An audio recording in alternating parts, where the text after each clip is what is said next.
Praise the Lord.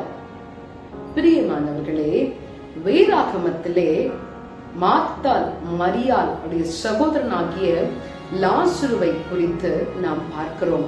இந்த லாசரு உடம்பு சரியில்லாமல் மரித்து போகிறான். அந்த வேளையிலே இயேசு கிறிஸ்துவானவர் அந்த இடத்திலே இல்லை. ஆனால் 4 நாட்களுக்கு பிறகு இயேசு அந்த லாசருவின் மரணத்தை கேள்விப்பட்ட உடனேயே அந்த இடத்திற்கு அவர் வருகிறார். அவர் வருகின்ற வழியிலேயே இந்த லாசருவின் சகோதரிகள் ஓடி போய், நீர் இருந்தால் என்னுடைய சகோதரனுக்கு இப்படி ஆகி இருக்காதே ஆண்டவரே என்று சொல்லி அவளை பிடித்து கதறி அழுகின்ற வேளையிலே இயேசு லாசரு மேல அன்பு வைத்ததன் நிமித்தமாக அவர் கண்ணீர் விட்டு அழுதார் என்று சொல்லி நாம் பார்க்கிறோம். மாத்திரமல்ல, எல்லாருடைய கண்ணீரையும் அறிந்தவராக இந்த இயேசு கிறிஸ்து லாசருவின் கல்லறை அண்டையிலே போய் 4 நாட்கள் ஆகியும் மரித்து போன லாசருவை நோக்கி, லாசருவே நீ வெளியே வா என்று சொன்ன பொழுது லாசரு உயிர்த்தெழுந்தவனாக அந்த கல்லையை விட்டு வெளியே வந்தான் என்று சொல்லி இயேசுவின் அற்புதத்தில் ஒன்றாக இவற்றை நாம் பார்க்கிறோம்.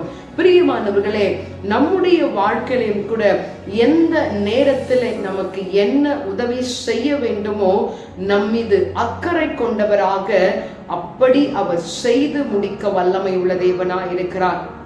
இந்த நாளிலேயும் ஒருவேளை என்னுடைய வாழ்க்கையிலையும் இப்படிப்பட்ட அதிசயம் நடக்குமா, அற்புதம் நடக்குமா என்று சொல்லி நீங்கள் எதிர்பார்த்து கொண்டிருப்பீர்கள் என்று சொன்னால் நிச்சயமாக சொல்லுகிறேன், உங்கள் விசுவாசம் உண்மையா இருக்கும் என்று சொன்னால், உங்கள் விசுவாசம் தேவன் பேரிலே நிச்சயமாய் நீங்கள் அவரை நம்புவீர்கள் என்று சொன்னால், நீங்கள் நம்புகிறது அவராலே வரும் என்று சொல்லி வாசிக்கிறோம். இந்த நாளிலேயும் நம் மீது அக்கறை கொண்ட தேவனை ஆராதிக்க விட்டு கொடுப்போமா? Praise the Lord. என் மேல் அக்கறையுள்ள தெய்வம் நீர்தானே, என் மேல் அக்கறையுள்ள தெய்வம் நீர்தானே,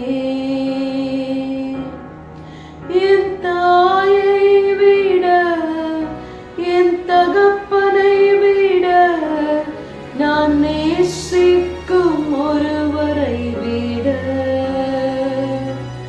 என் மேல் அக்கறையுள்ள தெய்வம் நீர்தானே.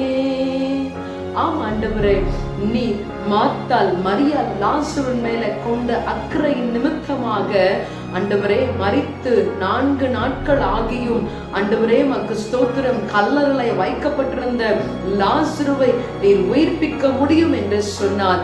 இந்த நாளிலேயும் எங்கள் வாழ்க்கையில ஆண்டவரே மக்கு ஸ்தோத்திரம், எங்கள் வாழ்க்கையை உயிர்ப்பிக்க உம்மால் ஆகும் என்று சொல்லி ஒப்பு கொடுக்கிறோம். ஆசீர்வதியும் இயேசுவின் நாமத்தில் ஜெபிக்கிறேன் பிதாவே, ஆமென். God bless you. Have a miraculous day.